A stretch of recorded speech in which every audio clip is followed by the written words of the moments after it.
Okay, good morning everyone. We're ready to start. Please take your seats. Thank you. Okay, good morning. I'm Steve Gillard, Head of the Consulting Services Unit at ADB. Welcome to this morning's session on the ADB procurement system. I'm joined today by my colleagues from the Procurement, Portfolio and Financial Management Department. There's Kevin Moore, who after my section will talk about the procurement of goods and works. This will be followed by Rehan Kauser, Sevil Maharamova and Marissa Barsanas, who will introduce you to the procurement dashboard. But first, I'm going to give you a brief introduction to consulting opportunities funded by ADB.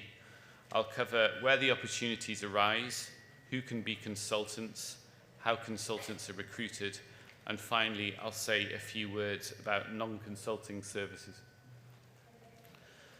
So I'm going to start by asking, why pursue ADB-financed consulting contracts?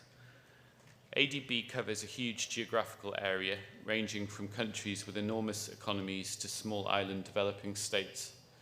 We deal increasingly with prosperous middle-income countries, while also working with fragile and conflict-affected states. We operate in a wide range of sectors and have recently moved from a regional to a sectoral operating model to better serve our clients. ADB is best known for its infrastructure projects, the design of which increasingly reflect the operational priorities set out in Strategy 2030, including addressing climate change and gender inequality issues. ADB is also growing its involvement in areas including private sector and also public-private partnership, which give rise to the need for different types of consultant. ADB and its borrowers therefore have a wide range of rapidly changing requirements, resulting in a constant need for expert advice from consultants to help in project development and support, capacity building and other areas. ADB is also a major source of financing for consultants, funding over $560 million of consulting spend in 2022. It's been in operation since 1966 and is owned by its 68 members, so has excellent financial ratings with the major ratings agencies and is a reliable payer. ADB procures consultants using internationally accepted standards and has rules and procedures which are regularly benchmarked against other international institutions, with a focus always on fairness and transparency. We have a robust complaints procedure should you consider that applicable rules have not been followed. ADB also has an Office of Anti-Corruption and Integrity dedicated to building safeguards into processes and investigating potential breaches where necessary.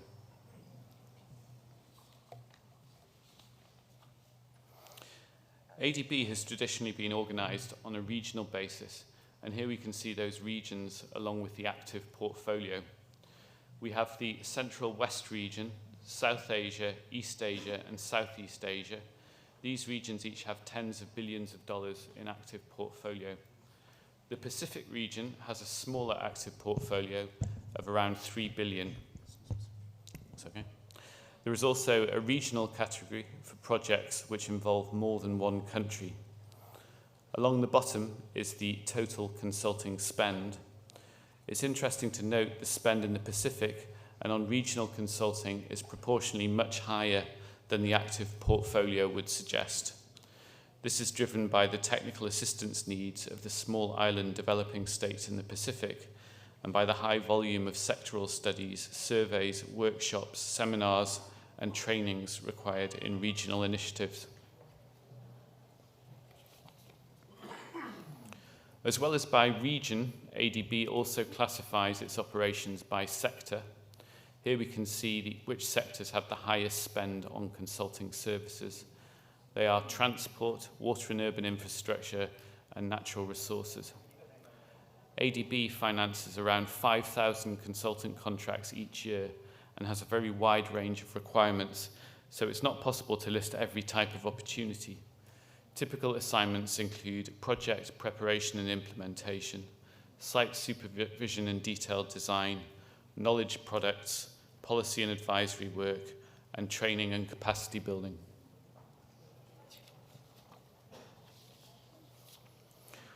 So who is responsible for consultant recruitment? The answer to this is largely determined by the funding source. As you can see from the slide, we have 4 main funding sources for consulting. We have consultants financed through loans. ADB also finances consultants under grants, which are where ADB makes finance available to governments with no expectation of repayment. Loan and grant-funded consulting tends to be selected by the borrower using the standard request for proposals forms, which were harmonised across multilateral development banks in 2013. The borrower will always sign the contract. ADB's role in grant and loan-funded consulting is typically restricted to conducting reviews at certain key stages of the process. Then we have staff consulting, where ADB uses its own funds to supplement its staff resources. So, for instance, we may complement our IT staff with consultants. We also have our Technical Assistance Programme, often abbreviated to TA, and in TA, ADB administers the proceeds of various funds. We use this money to pay for expert advice, generally in support of a project. There are 2 main types of TA. There is transactional TA, which is used in the design and preparation of projects, with workshops, surveys, and reports conducted to address technical and social issues. Then there's also knowledge service TA, which can include capacity building, policy advice, and research. When ADB is administering TA funds or recruiting staff consultants, we use our own rules and recruit through the consultant management system. What does ADB mean by a consultant? Well, essentially, we divide consultants into 2 types. We have firm consultants and individual consultants.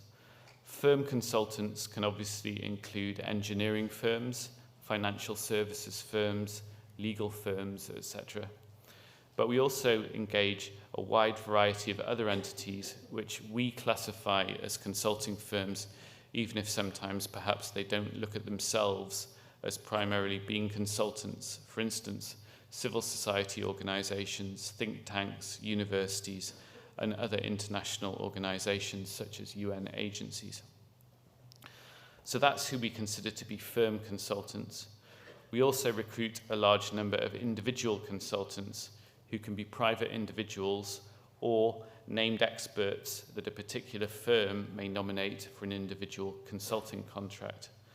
So often a good way for firms to get ADB experience is to get their employees involved as individual consultants on ADB assignments.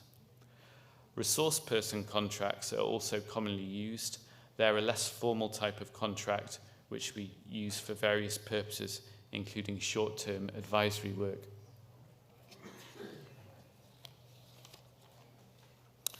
So who's eligible to work on ADB finance consulting contracts?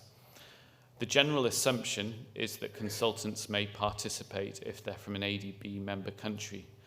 This means for firm consultants that they're incorporated in a member country, or for individual consultants that they are citizens or have the right to work in a member country.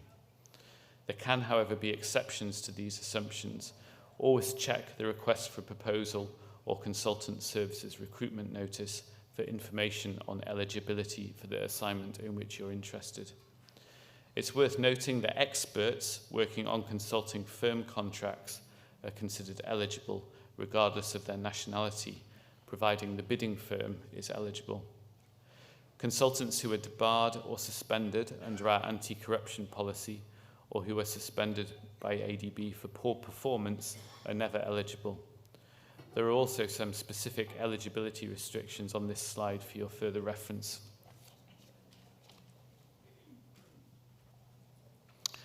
So I've explained the types of consultants and who recruits them. I'm now going to give you some statistics for a sense of the scale and volume of the opportunities. This table shows a breakdown of the cumulative value of individual and firms' consultant contracts divided by funding source. In total, in 2022, ADB financed 4,701 consultant contracts with a combined value of almost $568 million US. Of these, 4,195, with a combined value of $156 million, were individual consultant contracts, and 506, with a combined value of $411 million, were firm consultant contracts. We can see on the left that 67% by value of individual consultants were recruited under ADB's TA programme. On the right, we can see that 75% by value of ADB-funded firm consultant contracts were awarded on grant and loan-funded projects. By number of contracts, however, the spread is more even. There are a similar number of consulting firm contracts under TA and staff consultancy combined to that of loans and grants combined. The reason for the difference in value is that loan and grant-funded assignments include very large design and supervision contracts.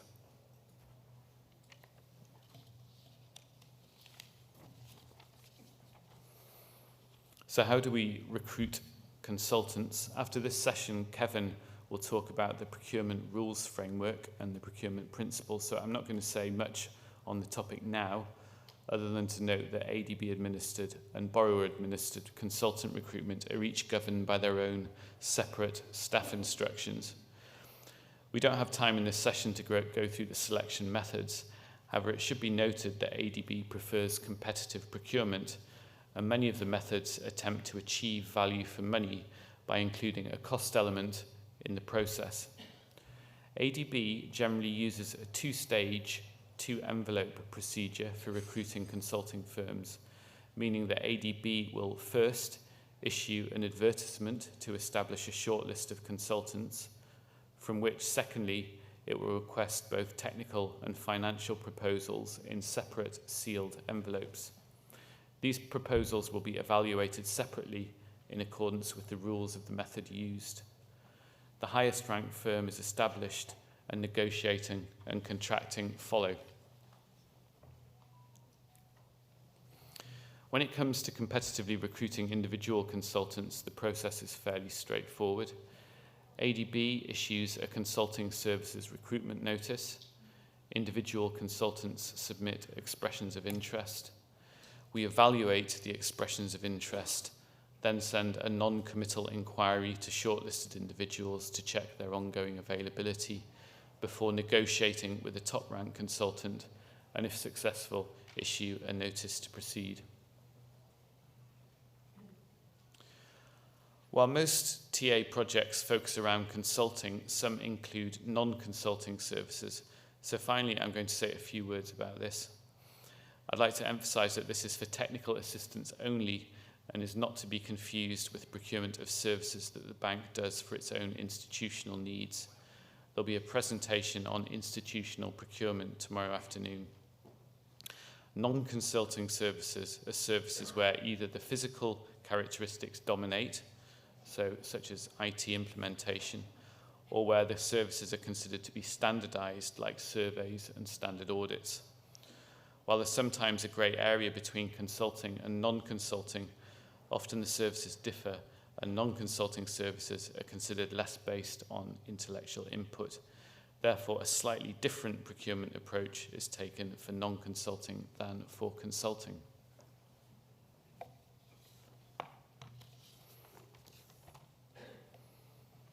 We don't have a dedicated IT system for non-consulting procurement currently, and our rules are comparatively flexible. Depending on the type of services required, we can consider seeking quotations through a request for quotation procedure, conducting limited competitive bidding through a targeted invitation for bids, or full open competitive bidding through a request for proposal. So thanks for your attention for my part of this session. I'd like to finish by flagging that there will also be further sessions in the BOF specifically aimed at consultants, one on the consultant management system, which is our main portal for consultant recruitment, another on where and how to find opportunities, and one specifically targeted at civil society organisations. Now I'm going to hand over to Kevin Moore, who will talk on the procurement of goods and works. Thank you.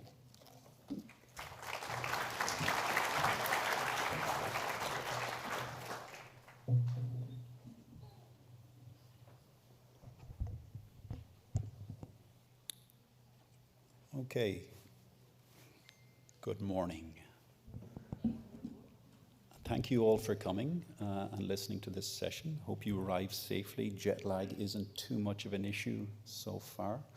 And hopefully this will prove to be somewhat informative the next few minutes. If we can get the slides up on the screen, please, that would be great. Okay, there we go. Okay, so procurement is a pretty dense topic and quite detailed.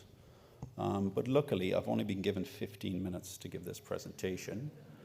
So I am pretty much going to gloss over and give some high-level principles and some kind of reach in one or two different areas, but really not enough time to go into anything in any great detail.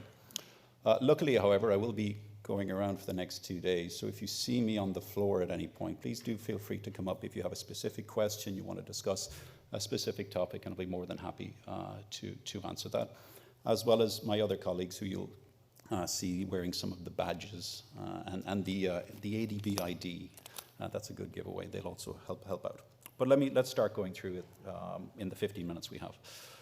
Okay, so ADB has a series of principles under which it conducts procurement. And this marked a change in the 2017 ADB procurement policy because we moved really from a rules-based system to a principles-based system.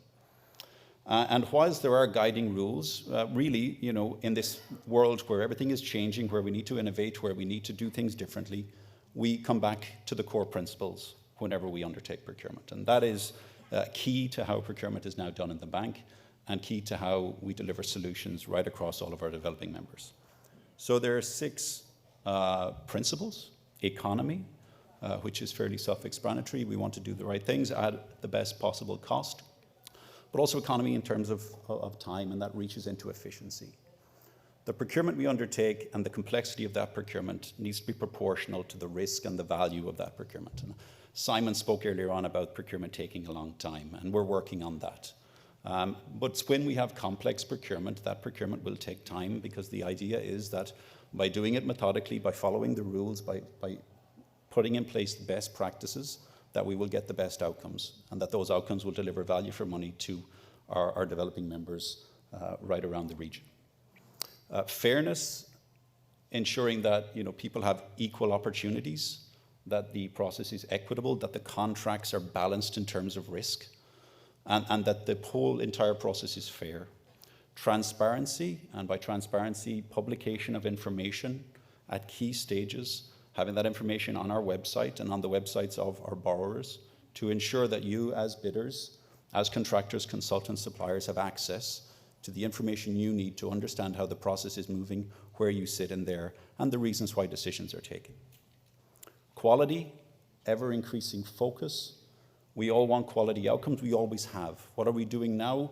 Well, now we're putting in some additional measures in place in terms of trying to increase the focus on quality. There have been sometimes, contractors come and say, ADB is focused on cost, always the lowest price. Well, that's not the case anymore. More and more in conjunction with our borrowers, we are moving to quality-based evaluation systems, and you will increasingly see that across our projects, particularly where it makes sense. Will we, and I'll go into that a small bit later. And finally, value for money, and this really encompasses, I believe, a lot of the principles. What do we want at the end? We want value for money. Our borrowers want value for the money they take in loans and in grants from ADB and from ADB's members. The procurement framework has 2 main documents sitting at the top, the policy and the regulations. These are the rules that we, as procurement specialists within the bank, and the bank itself, but also our borrowers need to follow when they're undertaking procurement. Does it list everything in massive detail? No, because we don't put the handbrakes on that much on things, but it outlines the key principles, it outlines the key rules at key stages. This does not replace national law in our countries. Where there is a conflict, ADB's rules will apply, but otherwise national law still applies to procurement. And it's key to remember that, especially if you're working in countries. Contracts are in accordance with national law. It is only where there is a conflict between ADB's procurement principles and rules and that national law will ADB's rules prevail. We have standard bidding documents, but as Namita said, they're standard. They are open to discussion as long as that is in the best interest of the project and it doesn't imbalance the risk apportionment between the employer and the contractor, the consultant, whomever. We need to maintain that balance, but absolutely we're open to borrowers who want to introduce new things. And sometimes our borrowers are further ahead than we are in terms of certain areas where they want to innovate, where they want to focus, but the opportunities are there. We have guidance notes that provide some information on the processes and how we do things. And then we have our own staff instructions internally to procurement, internally to the bank, guiding how we work. We utilize international best practice procedures. They're on the list here. I'm not going to go into them, but as you can see, the principles shine through these procedures. There is transparency, there is oversight, and there is also mechanisms in place if you're not happy, if you don't understand why you didn't win, or you believe that there was something wrong with the process. There are mechanisms there for you to raise those issues, and those issues should be responded to. And if they're not being responded to by our borrowers, then you can contact ADB and say, wait, we've been asking this question for a number of weeks or maybe months now, we're not getting an answer. Can you help us out? Again, it's not our process, but we will ensure that our policies and our procedures are maintained. And we've got robust fraud and corruption procedures as well, and there's a dedicated discussion on that tomorrow afternoon. I'd encourage you to go to that. So delivering value for money outcomes, what does that mean? We now require detailed procurement strategies at the commencement of a project. Even where a borrower thinks they know the best way to deliver it in terms of packaging, procurement, there is still a process to go through to ensure that is the best way to deliver the project, that will deliver value for money. And ADB partners with governments to undertake that procurement strategy development. And during that development, there's also the possibility of market outreach. And if you're working with ADB, you may be seeing a bit more of market outreach on projects, where we're asking the market to give us their thoughts on how the project could be delivered or should be delivered. And I think it was Simon earlier on, he was talking about a lack of opportunities to innovate. And we see that sometimes coming back through it, that we need to set up our contracts a bit better. It doesn't happen overnight, but it is something we are aware of.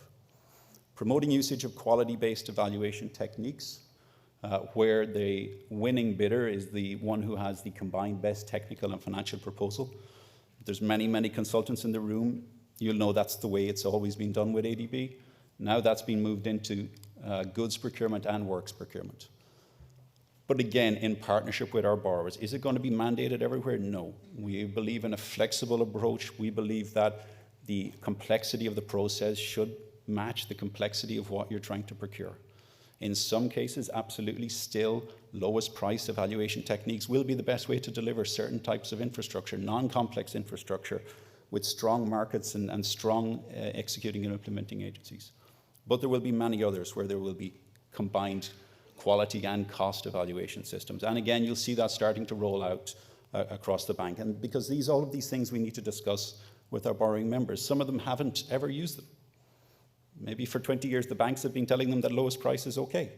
Now we are educating and we are working with them to discuss what is the best way of delivering an individual project. It won't be done everywhere, but you will see it where it has merit and where it will deliver value. And also incorporating sustainable procurement principles. Again, there's another discussion on that. I don't have time to go into it today, but there will be a specific discussion on climate change and sustainable procurement tomorrow afternoon. I'd encourage you to attend if you can. Okay, I need to speed up. Okay, when is the private sector engaged? Here you can see sort of a graph which gives kind of an idea of where consultants, contractors, and suppliers are engaged. You'll see that consultants have a lot more entry points in the system. And somebody asked a question from the floor earlier, when can we get involved upstream? Well, in some cases we will hire individual consultants to develop the concept of a project. That's pretty upstream, right? But more often than not, most of the opportunities are during the preparation, if you're focusing on feasibility studies, if you're focusing on working with ADB, or in detailed design, constructions and construction supervision, if your focus is more on working with borrowers. But there are multiple opportunities in the process. Steve spoke about technical assistance where ADB is the client, and he spoke about consulting services where the government is the client. I just want to reinforce that in this section. Under loans and grants, they are provided to and managed by governments. We are a financier. We are not the employer. We do not step in as a party to the contract. We are not a party to the contract. We are a financier who has oversight to ensure that the process is conducted correctly. and who steps in at certain points just to check that. But these are sovereign contracts of the borrowers of the countries that we work with, and they're for procurement of works, goods and services. And the government undertakes the procurement and signs the contracts, more importantly. So in the process, very summarily, we have a planning stage where the procurement strategy is developed for the entire project. That's where the procurement plan is developed following that strategy, and that's at the project level. Then for individual packages, we follow best international practice for bidding, for evaluation and contracting and contract management, and increasing our focus also on the contract management side of things, because we understand that it's no good planning for a good project unless you implement it correctly.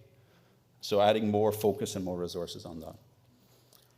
I feel like I don't need to deliver this slide because I think between Hero and Simon and one or two others in the last talk, they really discussed most of the advice that I would give.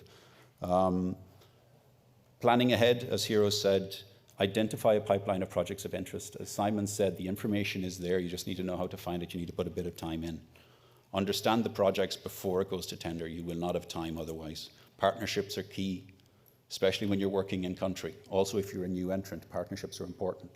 So working on that up front, meeting people at this event, understanding who's in the same sector, seeing if you can work together. That's very important. Understanding the project, the background, the local context. I think somebody mentioned in the last one, speak with the ministry. That's okay outside of the procurement process, in advance to understand what are the thoughts about how the project should be implemented. Of course, very different when there's a tender ongoing. Understand the submission requirements and respond clearly to the qualification and evaluation criteria, particularly for works. Look at the qualification criteria. That is black or white, in or out. There is no gray, right? So you look at that first. If you don't feel you can meet those requirements, don't waste your time bidding, because you probably will just be excluded. If you can deliver on the qualification requirements, absolutely submit the bid, but really be cautious about those. And if there are questions, ask. Always ask questions over and over to the executing and implementing agencies.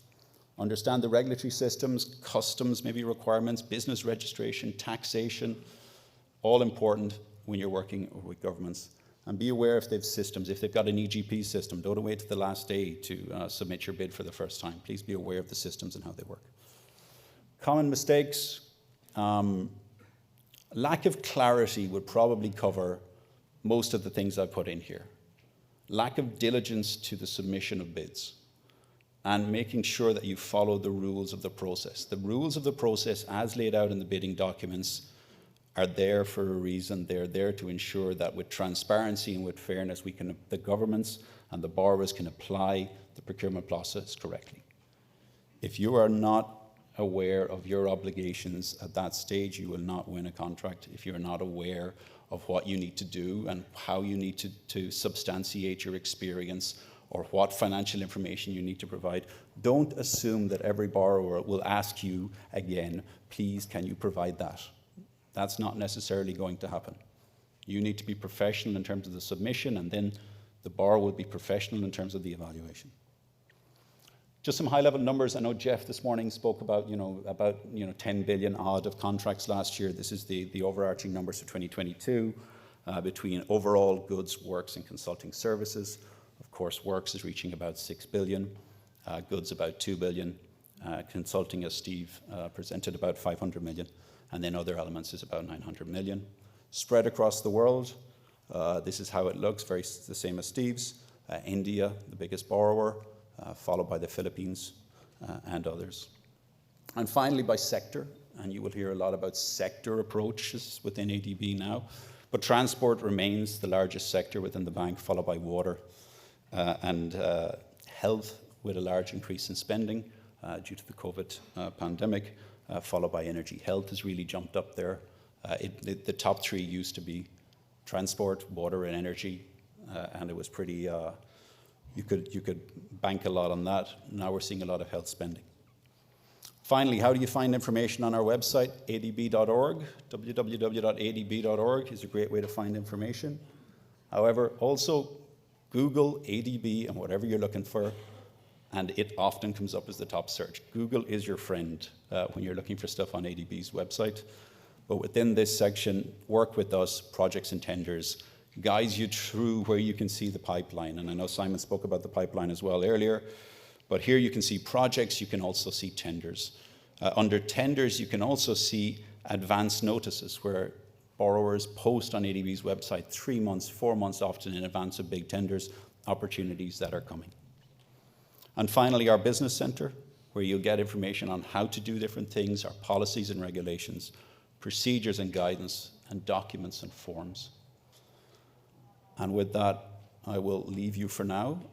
Thank you for joining. Thank you for paying attention. And again, if there's any questions from anyone, please do feel free to approach me on the floor. So I will stop now and hand over to Marissa, I believe, or Seville, and Rehan.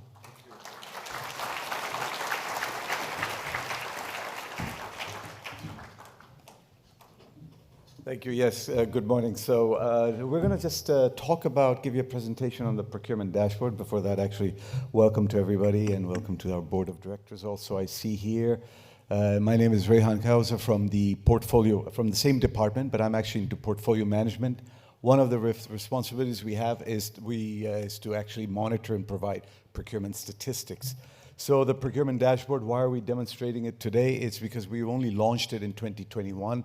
It's good for the outside world to know where these contracts are going, which countries are winning them, which firms. So you can find the data down to the contract level.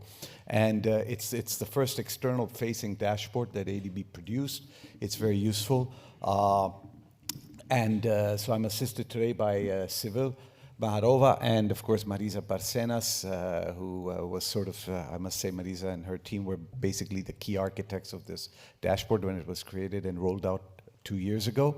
So I'll pass it to Seville, and then she'll give us maybe a short presentation. This is not going to be a dense session, so this is very light.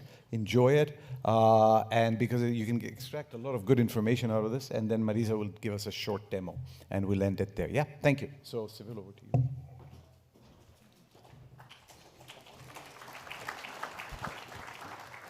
Thank you, Rehan, and good morning, everyone. So this session is about data management, and quite a few of charts and statistics which you've seen this morning, which Stephen and Kevin presented, we're actually taking from this dashboard we're going to talk about during the next few minutes. So what is ADB Procurement Dashboard? This is actually a tool, it's an external tool which gets the data from internal ADB system and provides the relevant and consistent data and some analytics on ADB operational procurement. So it facilitates decision-making, of course, internally, but primarily externally. For those of you who wants to see what are the sectors where ADB financing goes, what are the main countries and the regions, if you're interested in the partnership with a particular firms, or you want to see who are the key players on which markets, in terms of ADB financing, that way you can go for information. And this information is a single source of truth. It both for internal and external clients. So for any research, for any analytics, you can be kind of assured that the same data is used ADB internally, and there is no need for additional reconciliation or double checking of the data. It, of course, promotes transparency, so we publish the statistics on the ADB operational procurement. We share these numbers with you and those who are interested. It's the public, it's our potential consultants, contractors, it's also other MDBs or research organizations. They can clearly rely on this data and use for their research. And that's, of course, contributes to the business efficiency. It saves a lot of time for our external users as well as internally for us. It will help you to avoid numerical requests, but then you ask a question, then you need to wait for information to be submitted to you. So you can go straight away to the tool, and you can extract the data you needed without actually going through the lengthy processes of requesting information and waiting for the answers. Okay, so this dashboard, which Ms. Marisa will take you through lately, it's, as I mentioned already, both for external and internal users. It is located at adb.org under operational procurement, and it actually has two parts. One is some analytics we offer on the data. It covers 10 years historical data, and analytics is done by nationality of the firms, by region of them, and then also by the countries where ADB financing goes, regions, and by sectors.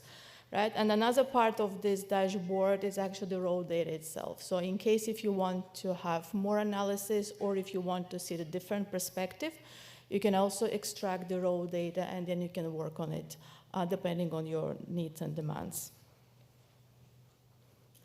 As I mentioned before, this data comes from ADB internal systems, but of course because of the access issues, it still gets processed internally before we upload it to the ADB webpage, so it's not kind of the daily refresh. We do update the data monthly. We extract it from the integrated disbursement system, which holds all the data about ADB contract awards, ADB contractors, and consultants, and because it's linked to disbursements, the data is reliable. And then we kind of do additional quality assurance, we do some analysis, compilation, and then we upload it on the website. It is based on the Tableau, but it doesn't mean you need to have it installed because it's web-based. So that's how it looks like. So if you go to adb.org, you'll see the procurement dashboard there. It is under operational procurement page, and I will now invite Ms. Marisa, who actually was part of the team who designed this dashboard, and she will show you a live demo. Thank you.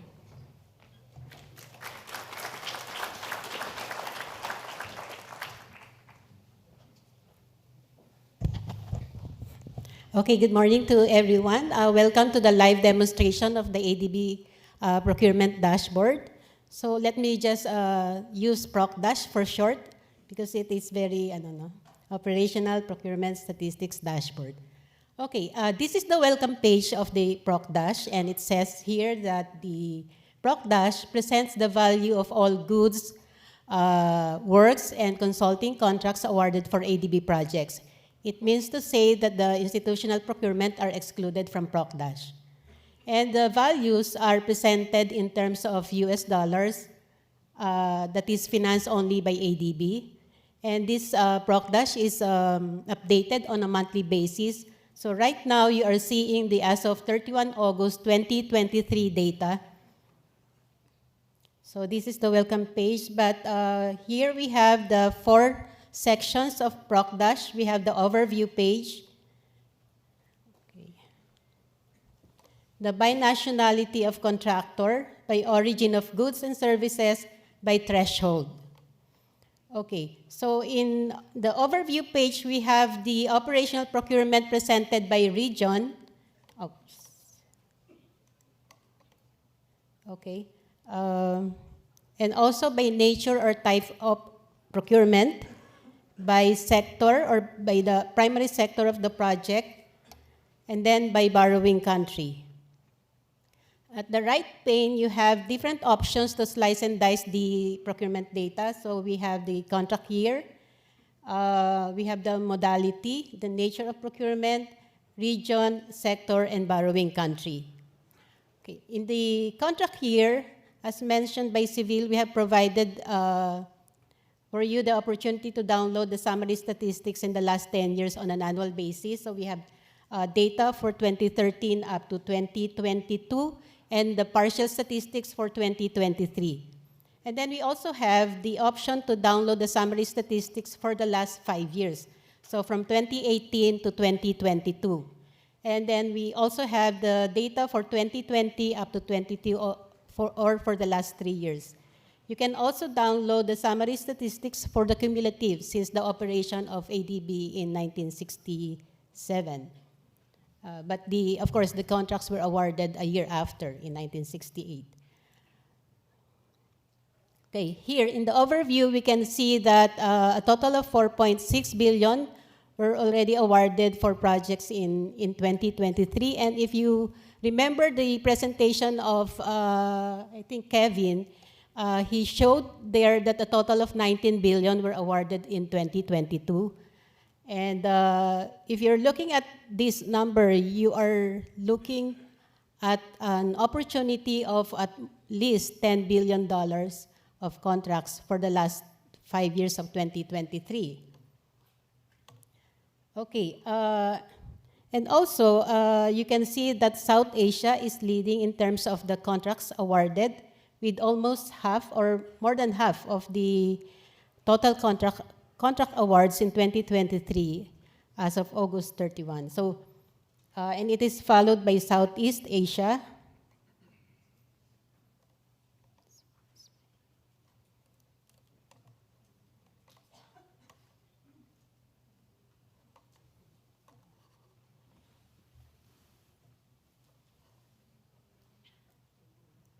Okay.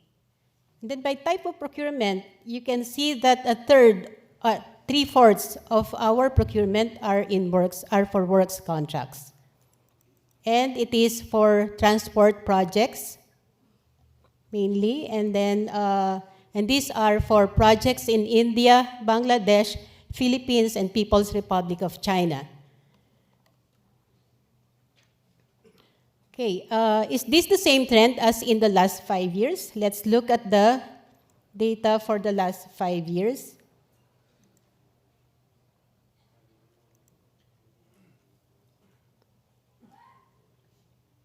Okay, here in the last 5 years, it says that there are a total of 47 or 48 billion US dollars awarded for projects by ADB. And it is still for projects in South Asia, which is more than the combined figures for Southeast Asia and Central and West Asia. And then, of course, primarily for works contracts and in the transport and energy project. Now, this is what Kevin was saying, that we used to be having, of course, transport and then followed by energy. So that was the trend in the last 5 years. And it remains to be India, who is the leading provider or contractor, followed by Bangladesh and People's Republic of China. Okay, if you want to know whose nationality or which firms are getting the most contracts for ADB projects, we go to the binationality of contractor. So here, the nationality corresponds to the place of incorporation or the location of the head office. So if your firm has subsidiary office in other location than the main office, then it will be considered or it will be counted under the subsidiary's place of incorporation. So not necessarily that it will be accounted in the headquarters.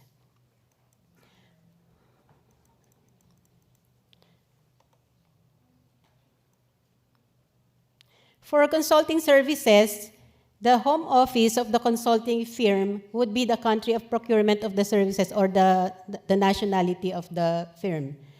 But in case of the joint venture, the nationality of the lead firm represents the joint venture. So the other partners will not be considered in the statistics.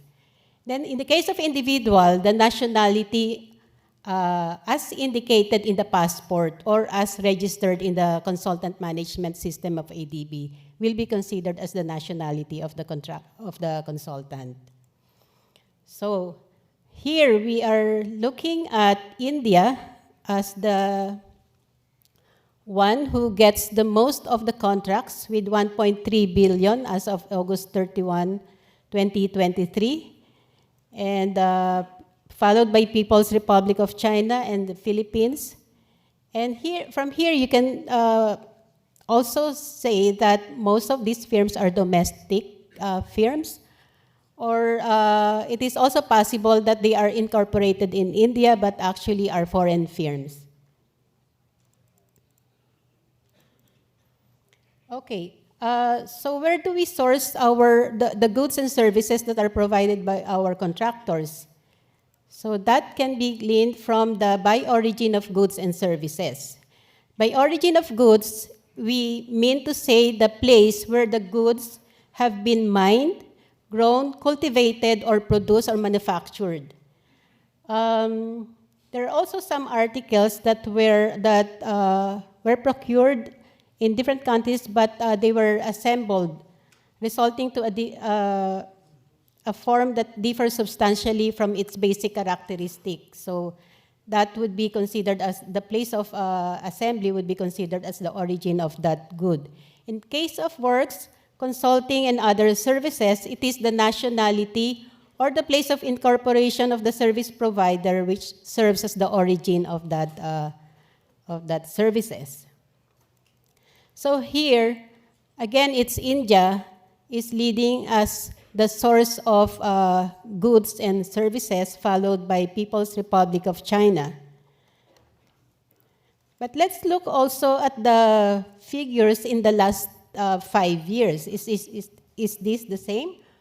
Oh, no, it's showing here that People's Republic of China was leading in the last 5 years as the main source or origin of goods and services, followed by India. Okay, what about the sizes of our contracts? We have here the by threshold section, where we show the thresholds for separately for goods, works, and other related services, and also for consulting firms and individual consulting contracts.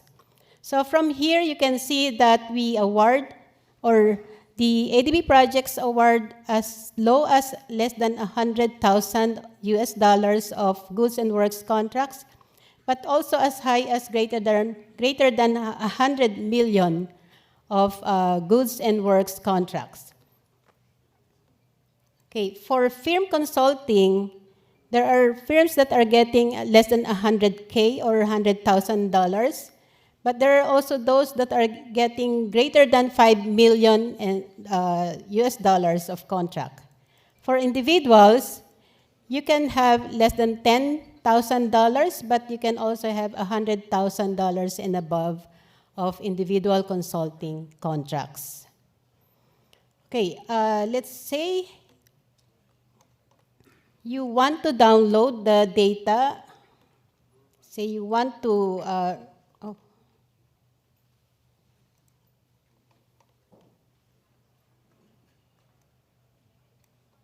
you want to download the data that is supporting this chart. So you click on this chart. Let's say you're only interested in the operational procurement by borrowing country. So you just click on that chart. And then right below at the rightmost portion, at the bottom, you have this download icon by Tableau. So when you click that, you are given the different option to download the supporting data. So it can be the image itself or the data, and it can be a Tableau workbook. So let's say I click on data. When I click on data, I have the option of getting the summary tables, which is a different way of presenting the data. Instead of chart, I have this table. But it is still saying the same thing, the borrowing country and then the equivalent ADB-financed amount awarded by this country. And I can also download the full data, meaning all the available filters for this chart is also provided in this full data download. Then another option, let's say you want to work on the contract level data. We have provided here a download data set option at the leftmost bottom of the dashboard. And when you click that, you are taken into the data library, the data sets tab of the data library. And here we have provided you the option to download the procurement by nationality in the last 10 years, and this is at the contract level. We also have the procurement by origin of goods and services in the last 10 years at the contract level also. And then if you have more questions or if you want to know how to download in details, we have provided the ADB Proc- FAQ. So that will give you the very detailed instructions on how to download or navigate the Proc-. Okay, that's all, and I hope you get to visit our procurement dashboard. Thank you, and good morning.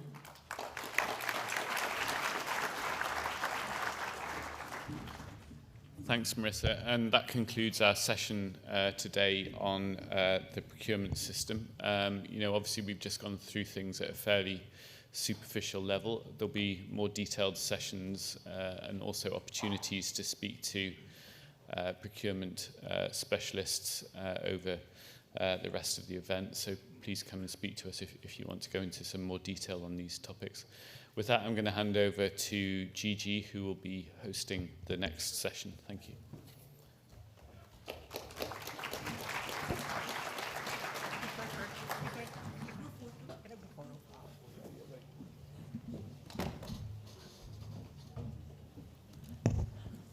All right, good morning once again. While they're having a group photo, I'll be leading the second panel discussion. This is a very interesting one. It's about ADB's new operating model. We call it NOM. All right.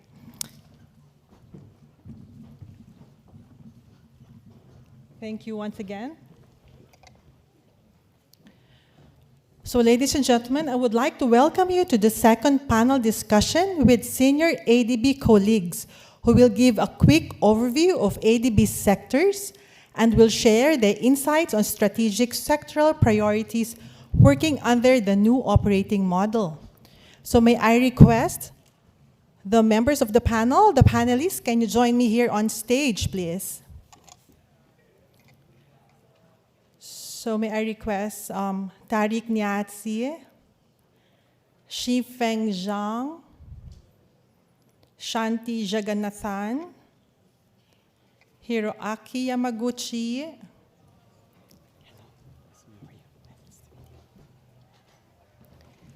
Andrew Jeffries, and Noiro Saito.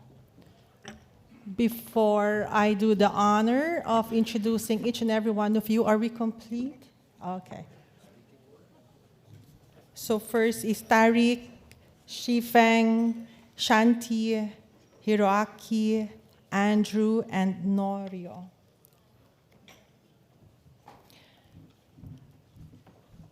Okay, ladies and gentlemen, allow me to introduce the members of the panel.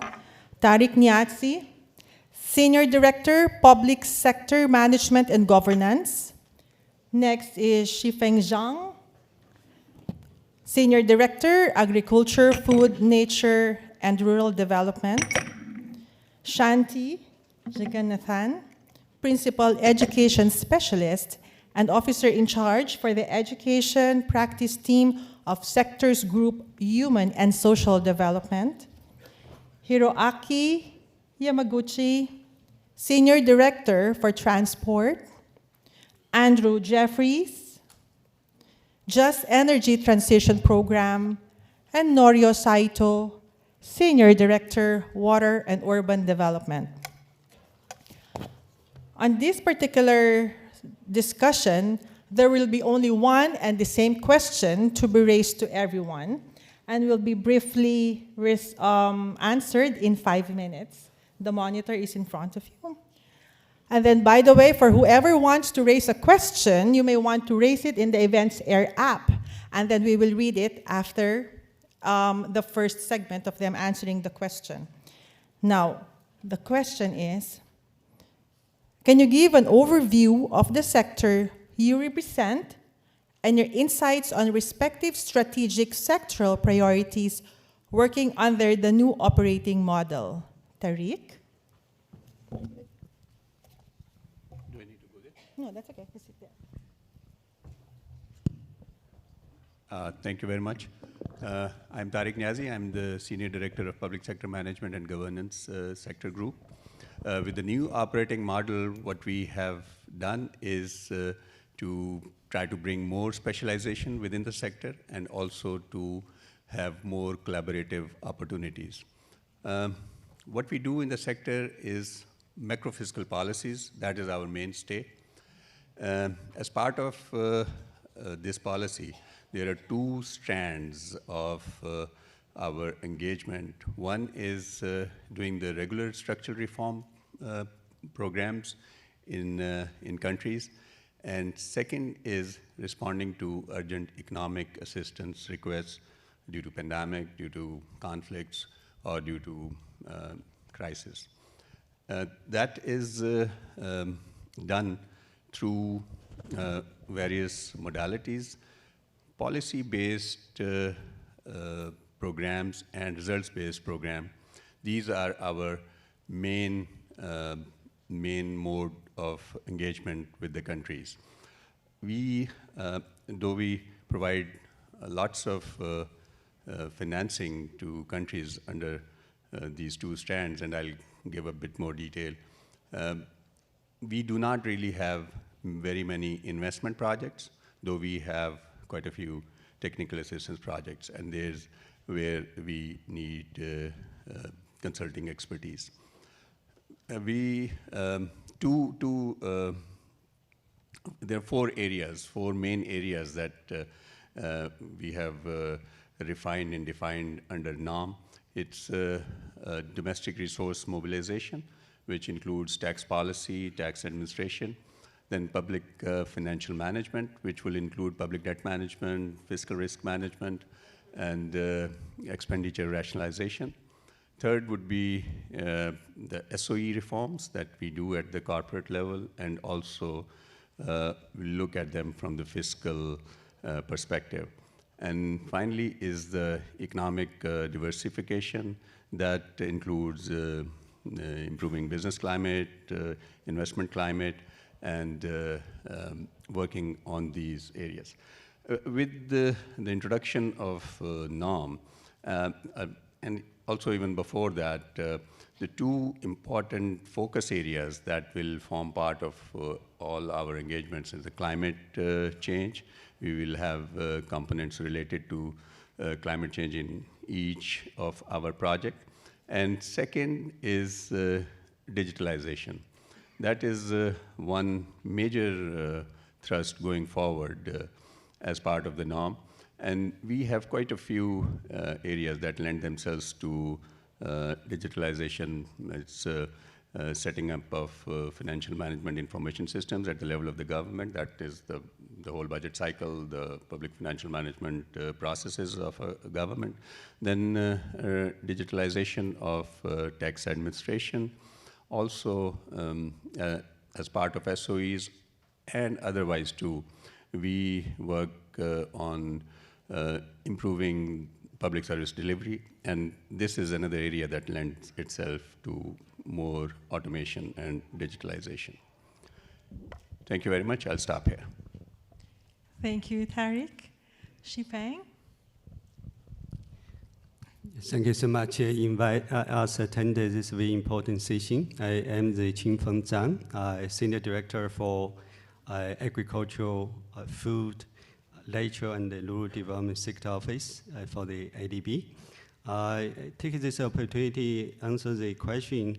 I want to focus on two areas. One is the sector structure, another is our sector priorities. After the new operating model, FNR sector law, we consulted one of the expertise under the agricultural, food, nature, rural development under one roof. Right now we have over 100 specialists. We established 6 teams. 2 teams will focus on the region. One region is for Central Asia and South Asia. One region is for the East Asia, Southeast Asia, and also Pacific areas. They deal with the country relations, country partnership, and so on and so forth. Another 2 practice areas, we have the 2 practice areas. One is a focus on natural capital climate, and another is a focus on emerging area, focus on technology, financial transformation, and so on and so forth. And then we have the one team very much focused on agribusiness from the private sector operations. And finally, we have the one team focused on knowledge management, partnership, innovations, and so on and so forth. So this is a new operating model. Enable the team work together without the regional barrier, and also they support our countries more effectively. Come to the second dimension, talking about the sector priorities. The sector, we focus on support food security, integrated river basin management, natural capital investment, and also the rural development. in their entire region. Probably if you look at the title, you know agricultural rural development is a quite conventional areas we are focused on it, but probably I focus on 3 key items I want to highlight, and also the briefing the greater opportunity for us to work together. In terms of the portfolio, we have 177 projects over $12 billion in terms of the active project. And then this team, while leading ADB's food security ambition, which announced last year, $14 billion, started from the 2022 and 2025. So out of this $14 billion, last year we delivered $3.7 billion, and this year we have the $3.5 billion. It's still, like a few years, we work on the $7 billion for food security. Second, I want to share this team also work on the natural capital investment. So like the forest, like the water conservation, like ocean resilience, like wetland protection, and so on and so forth. This is related to the COP15 on the biodiversity conservation and natural capital investment. We built up $2.3 billion for next 5 years. The third part, this team really is working on integration of sovereign operation and also private sector investment. Very much focused on agribusiness development, FI, investing in the agricultural value chain, and also digital transformation. So again, the agricultural trade, food safety, and so on and so forth. So those new areas is also we're going to scale up our investment. Again, FI in our sector is really with a new operating model. One is we need to continue to support our traditional area like irrigation, agricultural production. But another one is use this new operating model also explore like the natural capital investment, food system transformation, very much looking at the area to scale up our investment in the climate change. We have a great opportunity with work with the WAV particularly from the consulting company and also the contractors for the next few years. Let me just pause here. Thank you. Thank you so much. Now may I call on Shanti? Thank you. I represent the human and social development sector, and that is a new formation after NORM. It comprises health, education, and social protection. Before NORM, there were 3 distinct categories of sectors in which ADB operations were implemented, although they were kind of grouped under the operations priority 1. But after NORM, there is much more purposeful and determined coming together of these 3 sectors as we go forward in our operations. Can I have a show of hands on how many of you are representing or interested in the education, health, and social development? Wow. Great. Happy to know that, really happy to know that. Just want to mention that, so in addition to this coming together of the 3 groups, we also did some realignment under HSD for the regional departments. So Southeast Asia and Pacific comes together in one grouping, East Asia and Central West Asia comes together in another grouping, and South Asia is the third. And within the sectors group, there are 3 practice teams under HSD, which is obvious, like education, health, and social protection. So I will mention 3 points that might be of interest in thinking about future work in the context of HSD. The first is, like already mentioned by the speakers, around digital transformation and the climate change, which are like really overriding priorities of ADB under NORM and otherwise. So we look for bank-wide kind of strategies and vision for how this will impact on and influence our knowledge work and operations in the 3 sectors, looking at the 3 sectors together.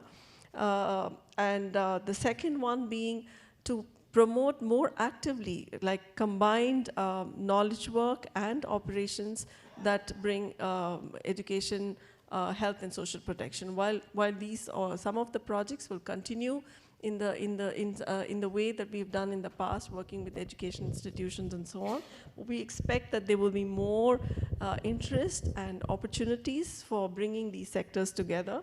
For instance, in the context of health and social health and education, it refers to medical education, skills for the care economy, nursing education. So we will be doing more of these deliberate combined operations. And when it comes to social protection, how education skills combined with policies and programs for employment, for active labor market policies, and also social protection systems and assistance programs going forward, whether it's for gig economy workers or more broadly, how to strengthen employment policies and social protection policies for the workforce. So these are like obvious connectors, which we think that we will do more of as we go forward. The third area is around strengthening ADB's work as a solutions bank, how we can align our knowledge work, our regional policy research, and also how we offer technical assistance and support to our partner countries and our member countries on how these sectors can be visualized as a joint kind of endeavor to increase impact on human and social development. So HSD and how these three pillars can really impact by converging together, and how we can offer knowledge solutions. And to that end, we would also, in addition to consulting opportunities, we would also be looking to see institutional twinning arrangements, bringing peer-to-peer learning and G2G kind of interlinkages as well, facilitated through technical assistance programs, but also in the context of operational support. Thank you for being here today, and look forward to collaborating with some of you. Thank you, Shanti. I've noticed that a lot of people raised their hands on this sector. Maybe later we will ask them who amongst them are interested in your particular sectors. Next one, Hiroaki. Thank you. Thank you for inviting us here. Okay, so how we are now working under this new operating model. Before that, actually, we already had the mandate for climate shift. Actually, now we are being told to do more climate. But the thing is actually, as you may know, Paris Agreement is 2015. So around that time or before, we already initiated to do certain action to change. That's a climate shift. For example, 2000 or 2010, around that time, our portfolio transport, road subsector dominates 80%. Now, actually, 2023, thanks to some major railway and then bus projects or those, now road subsector constitutes 55%. So that already over 20 years or those, we are shifting to that climate shift already. Now, again, still we need to do more. That's giving us the opportunity using this new operating model. So where the opportunity will be to make it a major shift, actually, we try to target opportunities missing out in the past. One is the railway and logistics areas.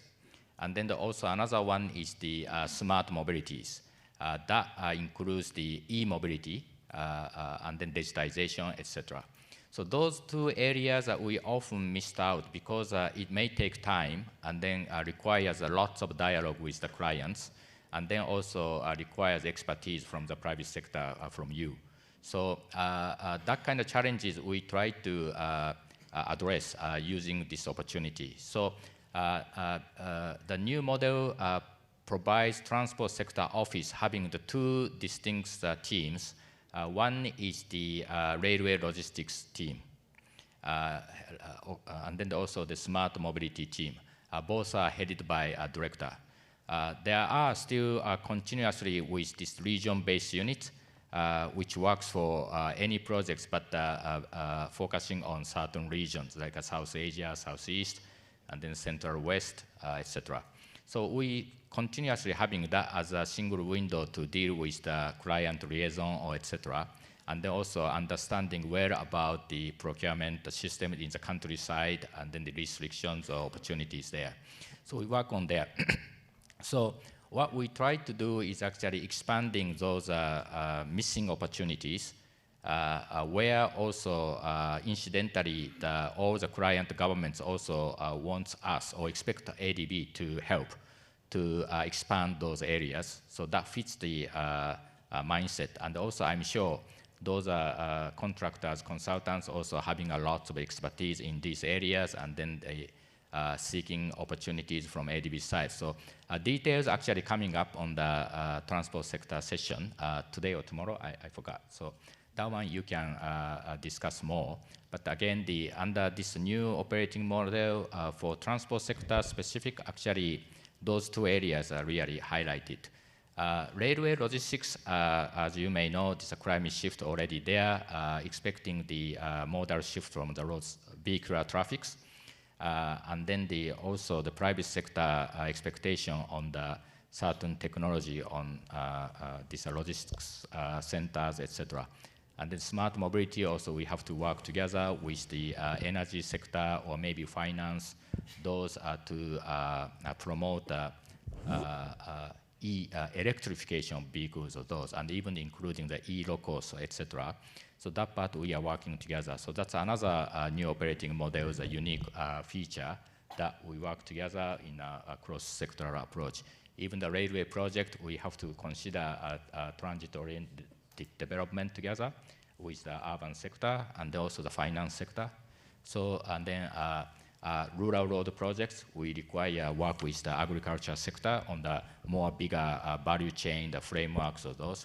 And then when you talk about the e-mobility, of course, this demand creation, the awareness to the supplier or service provider, etc., and then the people's understanding on the benefits on the e-vehicles, etc., that works with awareness on the education sector.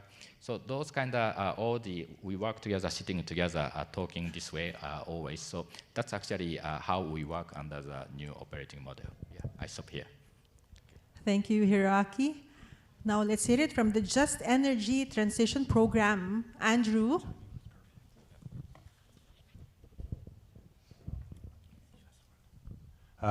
Good afternoon, everyone. So to follow on to what my colleagues have said regarding how our energy sector is now set up under this new operating model. Similar to some of the other sectors, we have regional teams. We have the Southeast Asia and the Pacific as one team, South Asia as a second, and then we have Central West and East Asia as a third. And then we have practice teams, emerging areas and energy transition. So the upstream work it tends to be done by these emerging areas where the kind of project investment level work is more done by the regional teams. But the whole point of this new model is the resources can flow much more smoothly in between. So there's a lot of overlap and collaboration and people from various teams working on projects in other regions. For example, if you are an expert in one particular hydropower, for example, and you happen to be in the Southeast Asia and Pacific team, but there's a project in South Asia or Central West, maybe you'll be called to provide expertise for that.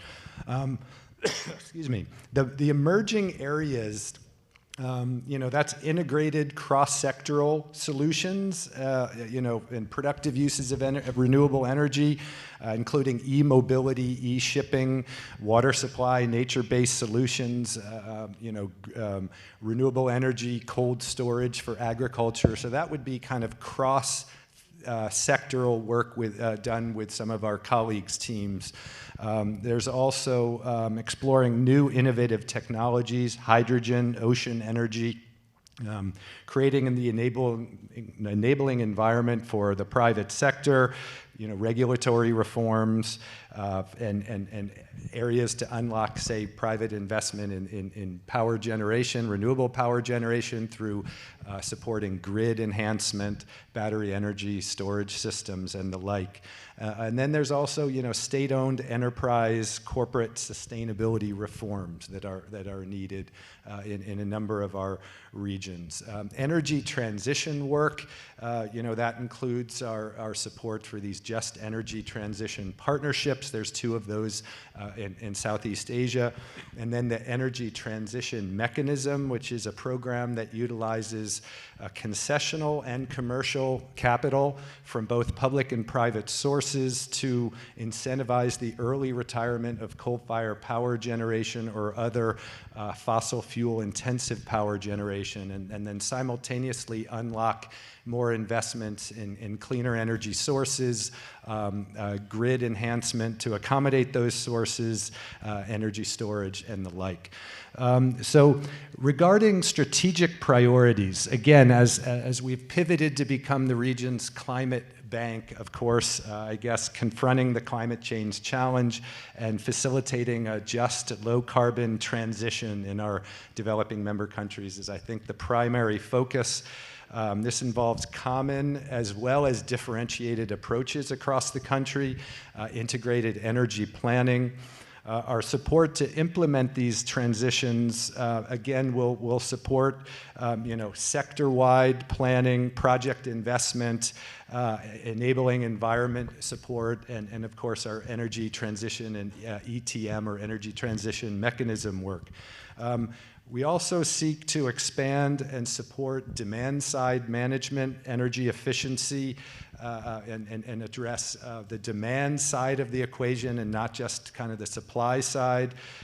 Support for digitalization and smart power grids and power systems to address the increased complexity of power delivery systems given the new renewable energy technologies that are taking shape. Leveraging advanced clean energy technologies and commercial financing is also just a key priority. And lastly, addressing end-use energy efficiency, hard-to-abate industries, electrified transportation in coordination with our transport colleagues, urban and other sectors is another kind of priority on how to better integrate and provide solutions, not just narrowly within the energy sector, but how they overlap with the other sectors that we cover at ADB. So thanks very much. That's all I have. Thank you, Andrew. Ladies and gentlemen, before I call on Noiro, if you have questions, please raise it via Events Air app. And if you want to, please indicate the name. To whom would you like to address your question? All right. For the last one, let's hear about the water and urban development, Norio Saito. Yeah. Thank you. Good afternoon, everyone. Thank you for having me here. I represent the Water and Urban Development Sector Office. We handle various subsectors: water supply, sewage, sanitation, urban flood management, solid waste management, but also affordable social housing and sustainable tourism. So in terms of strategic sectoral priorities, I think our key word is low carbon, resilient, water secure, and livable cities and towns. So how do we achieve it? I can maybe mention 3 points that we want to further strengthen. One is about urban planning or spatial planning. So this is one area that ADB has not been really focusing so much on.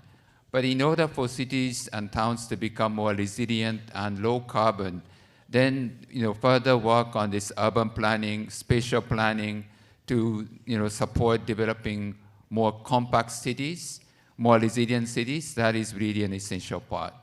Second part is circular economy. When we talk about wastewater management, we should talk about how this wastewater can be reused for agricultural, industrial, or other purposes.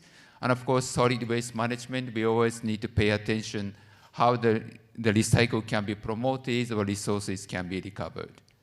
And the third point is municipal resource mobilization, which can be done through collection of tariff, taxes, or other charges.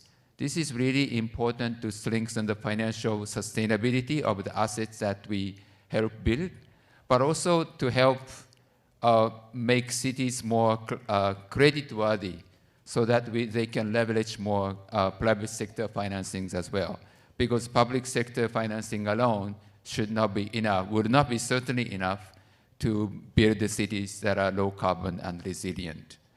And I think a cross-cutting issue is whatever we work on, then we want to offer integrated solutions.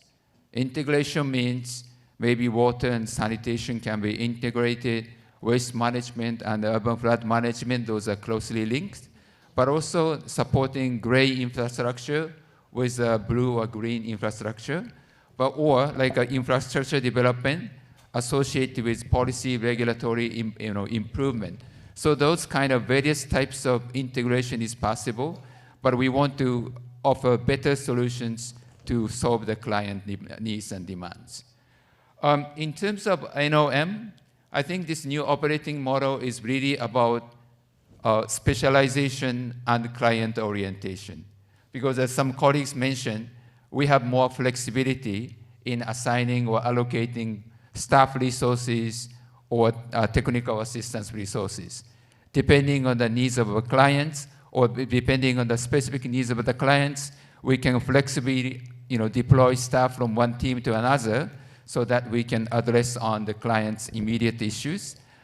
So that kind of approach will help us. And also this will help knowledge sharing or cross-learning across the regions so that staff can have experience from other regions as well or learn better international best practices which can be applied to our clients. So in terms of specialization, in our sector office, we have 3 regional teams, but we also have emerging areas team, which really specializing in affordable housing, sustainable tourism, and subnational financing. So yeah, let me pause here, and thank you very much for this opportunity. Thank you so much. All right. It's good to know that we have received a lot of questions, but we have limited time, so maybe I can raise 2 questions. Let's see.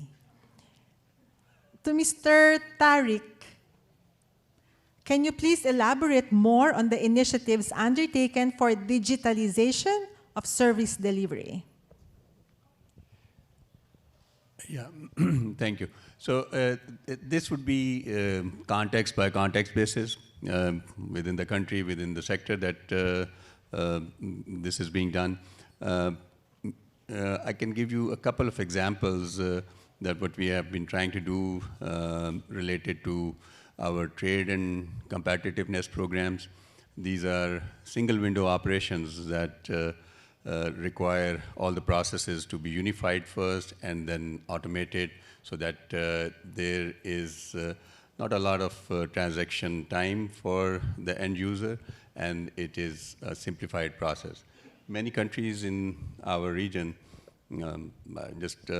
from smaller countries, I'll give the example of Georgia and Azerbaijan that have put in place such systems, and where we have been also working with the governments. Thank you. Thank you. Now for the transport, let's move on to the transport group. That's to Hiroaki. Will the transport group focus on promoting non-motorized transportation in urban cities? If yes, could you explain more? Another one. Along with the mobility, are we also looking at the active mobility as sustainable mobility solution? Yes. Mobility itself actually includes everything.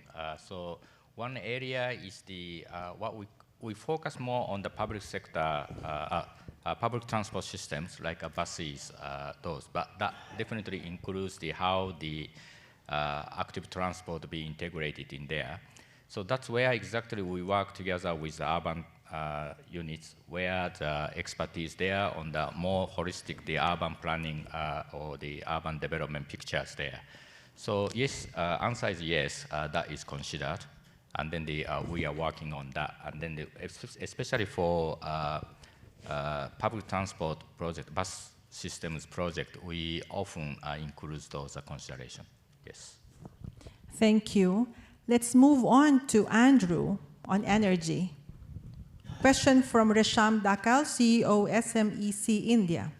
What is the priority on biogas and green energy in NOM?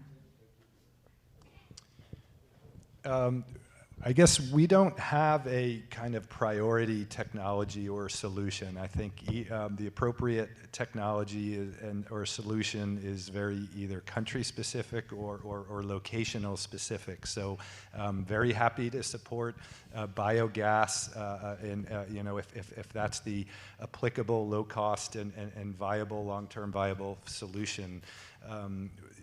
One issue with biogas is just the reliable, steady supply of the biofuel and to produce that. But we don't have a priority of just short answer of one over the other.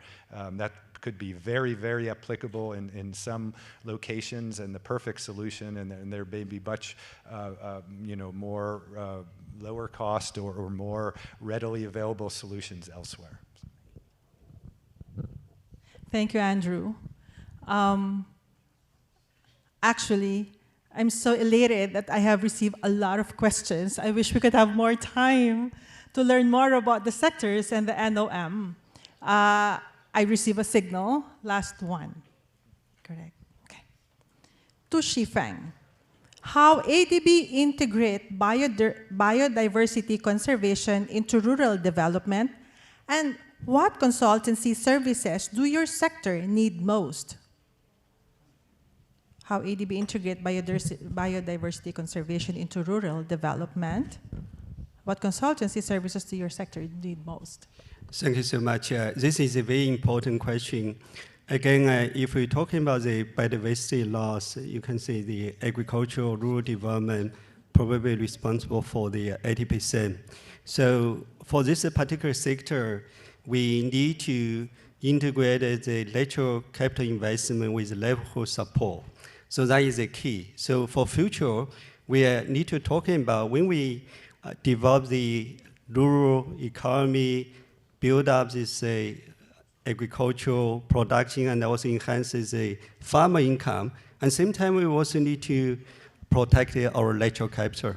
So in that case, for our wetland protections, for our forest management, we need to integrate it in our rural development, and same time also support this livelihood.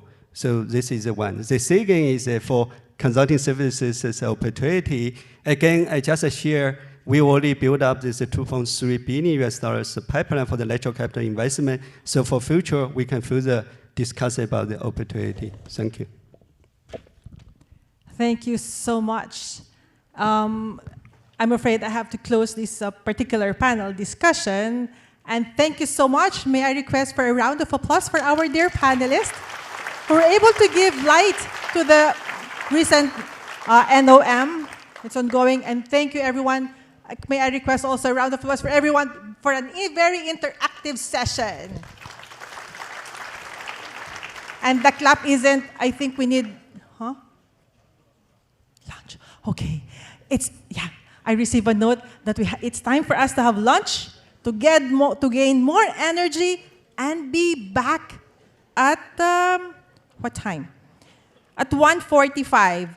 So everyone, may I request you to have lunch? Okay, let me tell you the different locations wherein you can have lunch in store for everyone. EDR, Executive Dining Room, The Haven, Staff Hub, Starbucks, and Bose Coffee, or the malls around ADB. If you need some help, we have ushers and usherettes here. Me as well, you may check in where your location, where you want to eat, and what do you want to eat. All right, enjoy your lunch. We have 2 parallel sessions in halls 2 and 3 covering opportunities in the energy sector, and hall 4 covering opportunities in agriculture, natural resources, and rural development sector. Thank you, everyone. Enjoy your lunch.